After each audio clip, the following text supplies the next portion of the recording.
Hello, welcome to the channel. Subscribe, leave a like, and don't forget to write a comment. Enjoy watching. Weddings have a strange way of showing you exactly where you stand in your own family, who's shining in the spotlight, and who's expected to clap from the shadows.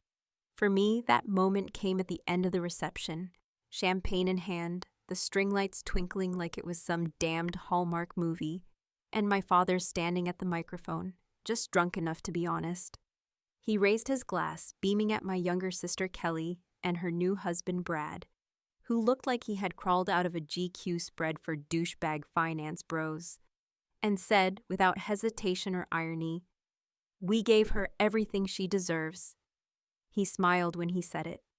The kind of smile people give when they think they've said something profound, touching, full of fatherly pride. The kind of smile that would have melted hearts in a room full of strangers. But I wasn't a stranger. I was Laura, his firstborn. The one who missed prom to work nights at the diner when mom got sick. The one who put off college because he couldn't hold down a job. The one who silently picked up the mortgage payments when the house was 2 months from foreclosure, and they were too ashamed to tell Kelly. I was standing in the back of that tent, holding a glass of $2 champagne, and swallowing a decade of swallowed resentment. And I swear to you, I almost laughed right there in the middle of the applause. Because when he said, "We gave her everything she deserves," all I could think was, yeah, you gave it, I paid for it. I didn't make a scene, I didn't clink my glass, or fake a cough, or do anything that would have stolen the spotlight from the golden couple, or the beaming parents who'd done absolutely nothing but still managed to sit on the thrones they thought they'd earned.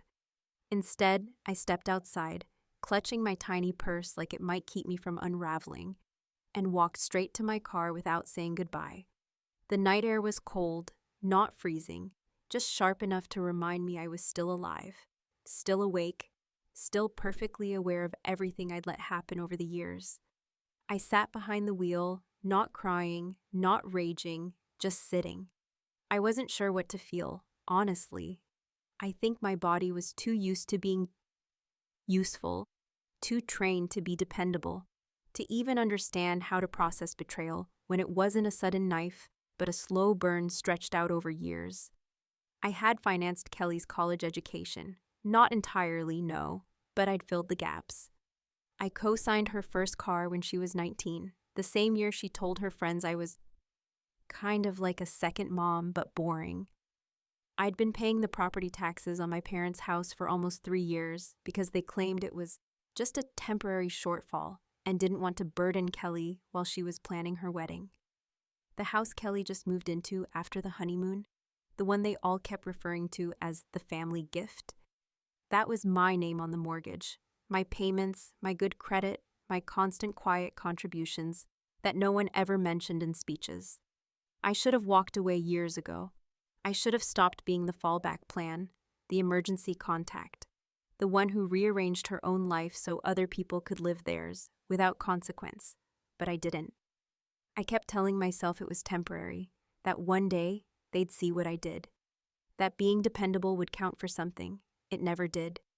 And that night, sitting in my car in the parking lot of the wedding venue, heels kicked off, hair falling from the updo I paid $200 to have professionally styled, something finally shifted. Not a breakdown, not an explosion, just a slow, cold realization that no one was ever going to return what I'd given, and if I didn't stop the cycle now, I'd be paying for their mistakes for the rest of my life. So I unlocked my phone, thumbed through the familiar banking apps, looked at the automated transfer I'd set up for the family home payment due the following Tuesday, and with one tap, I canceled it, just like that. No warning, no drama, no big reveal. I didn't write a message, didn't send a follow-up, just turned the phone off and sat there, staring at the black screen like it might talk back. Let them wonder, let them check their statements. Let them feel, just for once, the panic of uncertainty, the weight of not knowing how things would get paid, how the world would keep spinning without me turning the gears in silence. That night, while Kelly was laughing and dancing and crying into her overpriced makeup, I drove home without the radio on, letting the silence wrap around me like armor. And the funny thing, I didn't feel guilty. not even a little. They say revenge is best served cold, but in my case, it wasn't cold. It was quiet, surgical, long overdue. Let's see how much she deserves now. There's something people never tell you about being the reliable one, the one who never drops the ball, the one who always figures it out even when everything is falling apart. It's that after a while, they stop seeing you as a person altogether. You become a safety net, a support beam, a damn utility. You stop being someone with your own needs, your own life, and instead, you're just the structure holding everyone else's together. They trust you, sure, but not in the way that feels warm or meaningful. They trust that you'll carry the weight so they don't have to.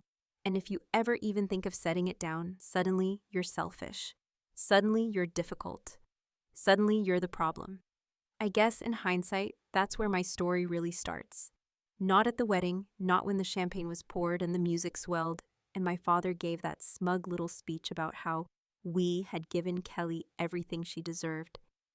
But years before that, before there were wedding dresses or real estate deals or long pregnant silences across family dinners, back when we were just two sisters growing up in a modest 3-bedroom ranch house on the edge of town, back when things still felt like they had a chance of being fair, Kelly was always the favorite, and I don't say that with bitterness or envy, but with the resigned clarity of someone who has spent decades trying to pretend that maybe, just maybe, it wasn't true.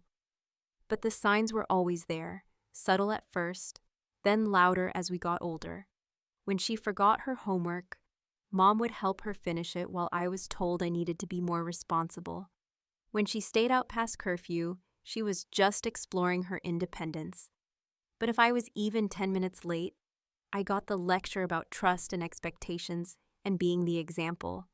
It wasn't that she was bad or cruel. She wasn't. She was charming, beautiful in the way girls on magazine covers are, with an effortless laugh and a way of making people feel like they were the most important person in the room. She didn't manipulate people on purpose. She just learned early that she didn't have to try. People bent to her, and our parents were no exception. I was the opposite in every way. Quiet, focused.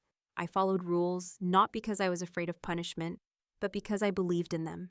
I believed that if I did what I was supposed to do, studied hard, helped out, didn't cause trouble, then eventually I'd be seen.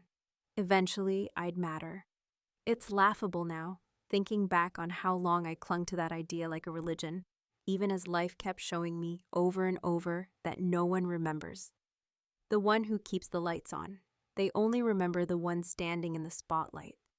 When Mom got sick my senior year of high school, everything changed, though not in the way you might expect. I didn't have a breakdown or a rebellious phase. I just adjusted. I got a job waiting tables in the evenings and stopped talking about college like it was something that might actually happen. I deferred my admission to the state university and told myself it was temporary, just until Mom recovered. But recovery never really came, and when Dad got laid off 6 months later, I started picking up double shifts and stopped even mentioning the idea of moving out. It wasn't heroic, it was survival. Bills needed paying, and Kelly, who was still in high school, was too young to help. At least that's what they said. She went off to college 2 years later with a full head of steam and 6 scholarships, and I remember the way they celebrated her departure, like it was this grand moment for the family, like we had all worked to launch her into something bigger. No one mentioned that the scholarships didn't cover everything. No one asked how the gaps were filled. I just quietly took on a second job and wired the money when it was needed. When I got promoted at the firm a few years later, I kept doing it, even after she graduated, even after she got her first job and moved in with Brad. It was never a formal arrangement. Just a pattern, a rhythm we all fell into, where I was the one who figured it out, who filled in the gaps, who never said no. And then came the wedding. That was the big moment. The moment they all seemed to coalesce into one shared illusion, that this was some culmination of their sacrifices, their love, their hard work. They spent a year planning it, from the country club venue to the custom-designed dress, and every time something went over budget, they looked to me with that same tired expectation, the same silent assumption that of course I'd cover the difference. I remember sitting at a meeting with the venue coordinator, listening to my father negotiate like he had any authority, and thinking, they really don't know who's paying for all of this, do they? But the house was the kicker, the final insult. You see, somewhere along the way, Kelly and Brad decided they wanted to buy a place, settle down, as they called it, like they were about to start a life of quiet domesticity after years of burning through money like it came from a faucet. Of course, Brad's credit was garbage, and Kelly's income was laughable compared to the mortgage they wanted. That's when Dad suggested the family help. I knew what that meant. I knew exactly where it was headed. And like an idiot, I agreed. I put the down payment on my card. I co-signed the mortgage. I took on the monthly payments without ever correcting them when they talked about it like it was some collective effort, like it was a gift from all of us. They moved in 3 months before the wedding, posted pictures like they were a power couple, talked about their home like they had earned it, like it was the natural outcome of hard work and good planning, instead of the generosity of a sister who they barely acknowledged unless they needed something. And still, I didn't say anything. I didn't call them out. I didn't demand credit, because I wasn't interested in applause. I just wanted to believe that maybe, someday, they'd see me. Maybe deep down, they knew the truth.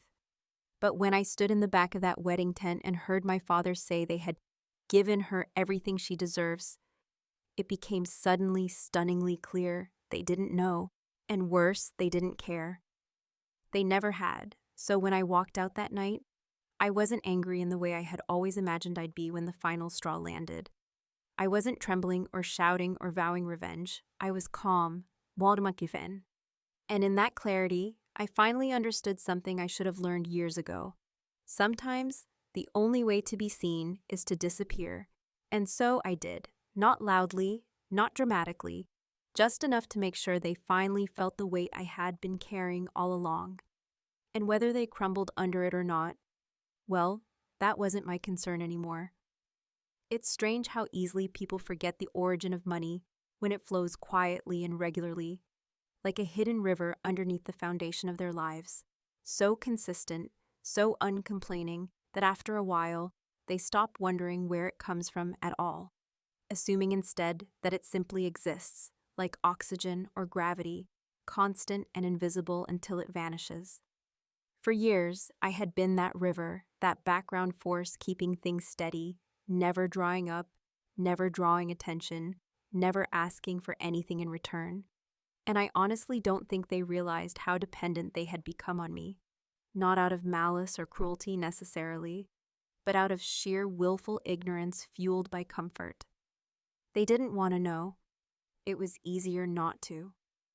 The payments on that house, their house, the one with the white porch swing Kelly picked out from a catalog, and the backyard deck Brad insisted on staining himself for sweat equity he never actually put in, were set up from my primary account on auto pay, deducted on the second Tuesday of every month, just like the car note before it, just like the property taxes on my parents' house, just like the little tuition boosts I used to slide into Kelly's college fund when her scholarships ran dry. And not once, not one time, did they ask where the money came from, or who was really making the magic happen behind the curtain. They told people proudly that it was a family gift, the kind of thing people with strong values and close bonds do for one another, like we were part of some heartwarming Hallmark subplot. But no one ever looked too closely. No one ever asked for a receipt. They just smiled and nodded, congratulating each other for raising such a giving daughter, without ever actually acknowledging what that gift had cost me. I still remember when Kelly called me to tell me the mortgage had been approved. Her voice was high with excitement, practically vibrating through the phone, giddy with the weight of something she didn't understand, like a child showing off a new toy they didn't pay for. "They said it's good to go," she said. "The loan officer was so impressed. Said our application was one of the cleanest they've seen all month." I'd laughed then, quietly, bitterly, with the phone pressed to my cheek, and my other hand gripping the steering wheel so tightly my knuckles turned white, because I knew exactly why their application was spotless. I knew the real reason it sailed through underwriting without a hitch. It was because my name was on it. Because I had the credit, the savings, the stability they lacked. I was the foundation, the one who made their little dream house possible. And yet they treated me like a supporting character in their fairy tale, someone to thank in passing, but never include in the story. And so I stayed quiet. I showed up when asked, wired money when needed, made polite conversation when forced, always careful not to rock the boat, not to draw attention to the ways in which their lives were made possible by my silence. I watched as Kelly posted pictures of brunches on their new patio, of string lights draped across the backyard like some rustic Pinterest fantasy, of anniversary dinners and cozy nights in by the fireplace. The captions were always the same. So grateful, feeling blessed, love our little nest. Never a mention of how that nest was paid for.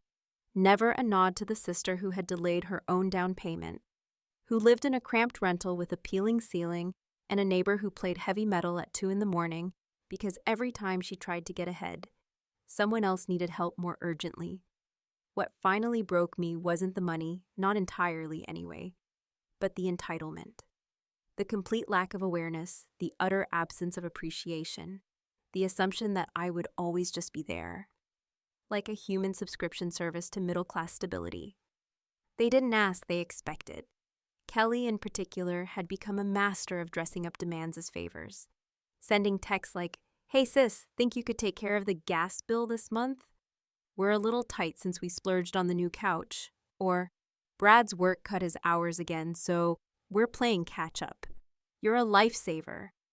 And every time I said yes, even when I wanted to scream no, I reinforced the illusion that this was normal, that this was my role in the family. But nothing solidifies a person's sense of superiority like a public celebration. At the wedding, after the vows had been exchanged, and the cake cut, and the last round of photos snapped, I was seated at a table in the back, near the kitchen entrance, far from the bridal party and the glittering main tables where the toasts were being made and the laughter rang loudest. I wasn't bitter about the placement. I'd long since accepted that I wasn't part of their inner circle of adoration, but I did notice that when the father-daughter dance ended and my dad stood to give his big speech, he didn't glance my way even once, not when he thanked the family for rallying together, not when he called Kelly the heart and soul of this family, and certainly not when he closed with that now famous line, "We gave her everything she deserves." I remember gripping the edge of the tablecloth so hard I left creases in it. I remember the applause, the cheers, the clinking of glasses. And I remember the moment I realized I didn't have to clap along.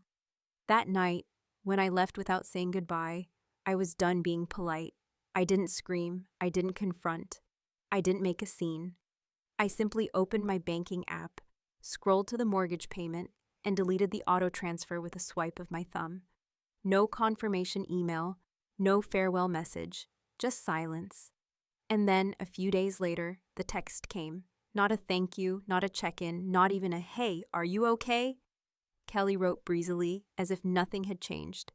"Thanks for coming to the wedding. Sorry you left before the cake. Brad's aunt got wild during the bouquet toss. LOL. Anyway, we'll let you know when to send over this month's payment." I stared at the message for a long time, letting the sheer audacity of it settle into my bones, then typed out the only reply I would ever send again. "You won't need to. It's already handled." And it was. Just not the way she thought. There's a strange sort of calm that settles in when you know that the storm is coming. And not because you're bracing for it. Not because you're a bystander waiting to be caught in the chaos, but because for once, you're the one who opened the sky, who pulled the clouds together and gave them permission to break open. It isn't revenge in the movie sense. There are no dramatic confrontations, no screaming matches across long tables, no shattered wine glasses or slammed doors. But rather, it's a slow burn, a deliberate sequence of events where you finally stop holding the weight for other people and you let gravity do the rest. When I canceled the payment on the house, I didn't feel triumphant. I didn't even feel nervous. I felt finished. The days that followed were, on the surface, remarkably quiet, almost eerily so, as if the universe was holding its breath, waiting to see how long it would take for the cracks to reach the surface. I went to work as usual. I answered emails, I ordered takeout on Tuesday, and watched the same dumb crime show I always do on Thursdays. Life didn't shift on my end, not visibly, but in the background, the machinery I had kept humming for so long, without thanks, without acknowledgement, began to shudder. The first sign came in the form of a phone call. I let go to voicemail, a number I recognized but didn't save. Brad. That in itself was notable, since Brad never called me unless it was something formal or money-related. And even then, he usually let Kelly do the asking. His voice on the message was upbeat but strained, a brittle kind of cheerfulness that people use when they're hoping things aren't as bad as they appear.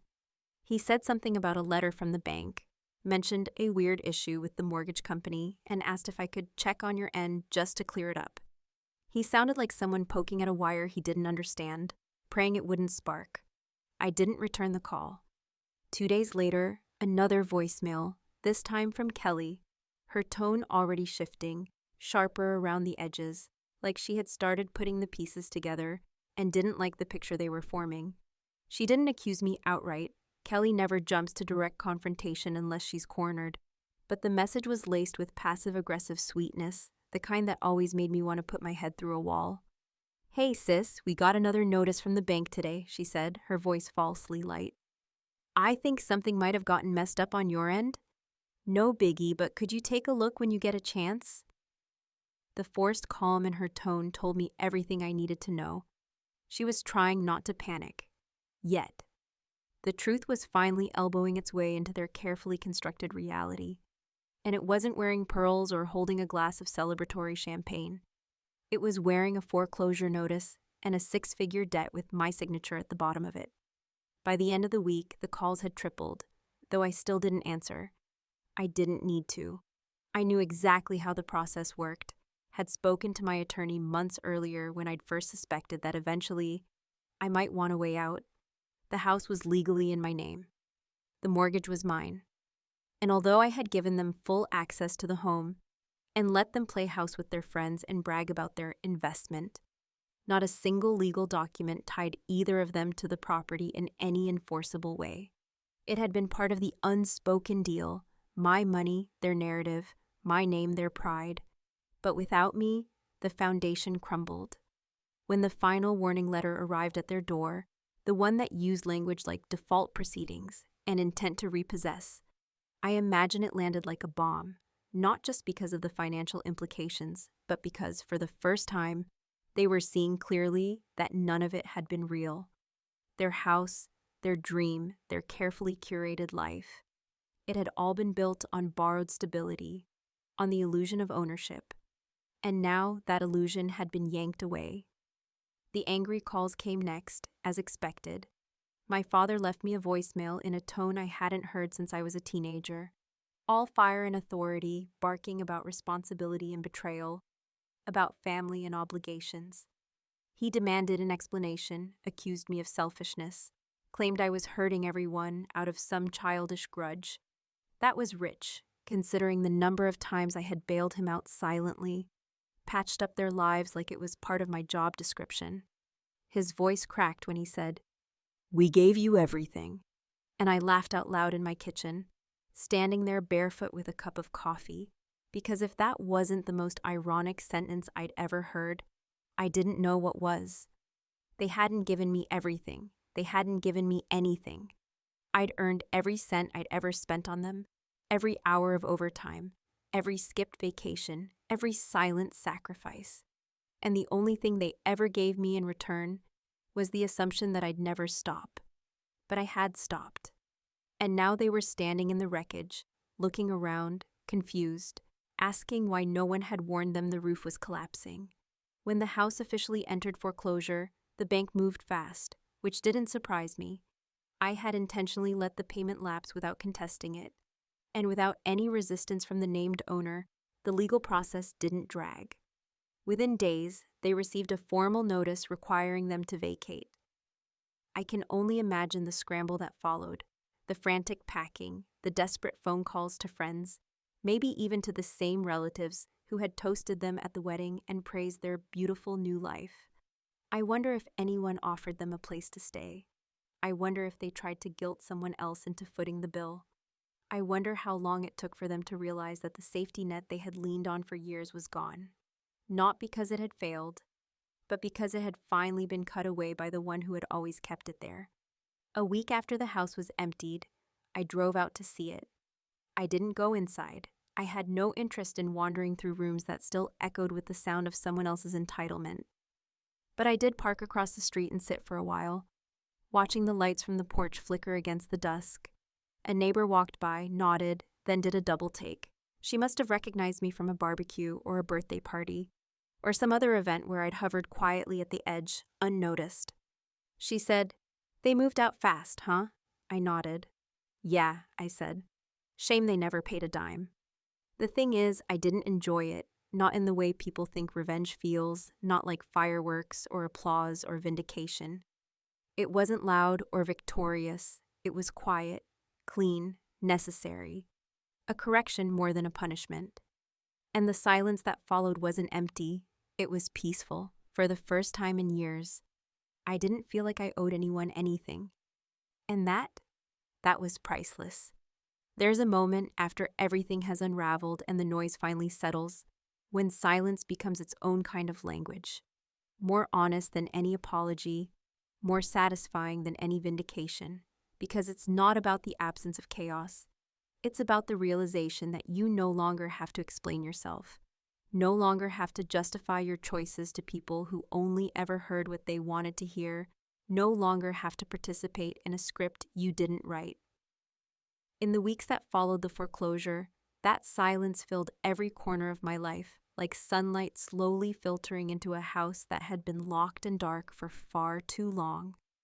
It didn't come with fanfare or grand declarations, but it was there. In the lack of notifications on my phone, in the pause between conversations with coworkers, in the unburdened way I began to sleep through the night for the first time in years. And with each passing day, I came to understand that what I had done wasn't vengeance in the traditional sense, but a return to equilibrium. A long overdue reset where I was no longer required to bankroll other people's delusions just to keep the family peace. When you've spent your life being the reliable one, the fixer, the background support for everyone else's success, walking away doesn't feel like power at first.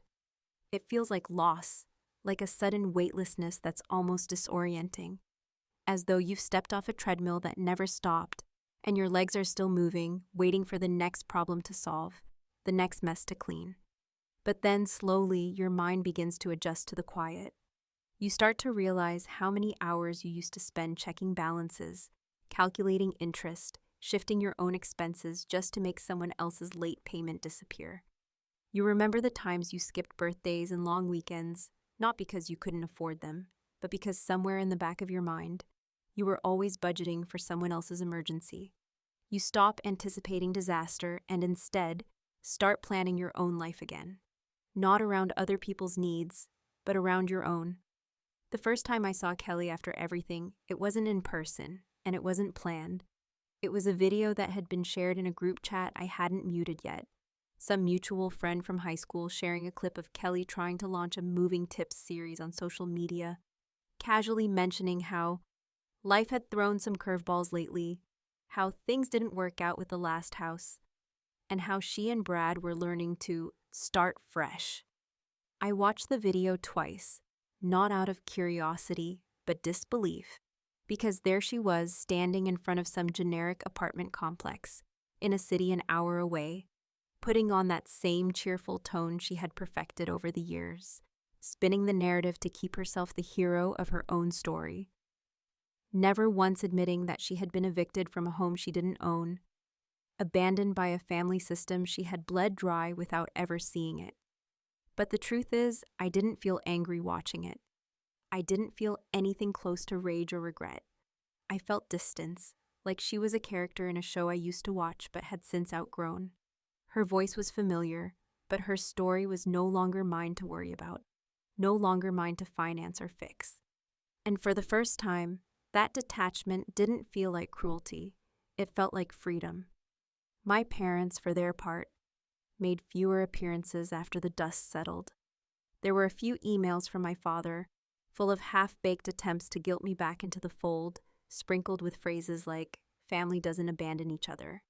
And "after everything we've done," which read less like concern and more like a man grasping at the fading illusion of control. My mother sent one handwritten letter, the only piece of correspondence I read twice, not because it changed anything, but because it confirmed what I had always suspected, that in their minds, love was conditional, and my role had never been to be seen, only to be useful. She wrote that she didn't understand why I had to go to such extremes, that I had always been the mature one, and that it would have been more appropriate to discuss my frustrations like adults, as though I hadn't tried, quietly for years, to express how tired I was, how invisible I felt, how unfair the burden had become. But that letter ended up in a drawer, along with old receipts and expired coupons, and I never wrote back. Instead, I focused on what I had gained, not just the savings I had reclaimed or the time I'd recovered, but the space in my mind that had once been filled with endless calculations, emotional and financial, about how to keep everyone else afloat. I started going to the gym again. I booked a solo trip to Maine just because I'd always wanted to see the coast in the fall. I opened a high-yield savings account, not to be noble or strategic, but simply because I could. I began building a future that didn't have to account for other people's recklessness or entitlement. Occasionally, a message still slips through, usually a vague text from Kelly, short and awkward, asking how I'm doing or if I have time to chat.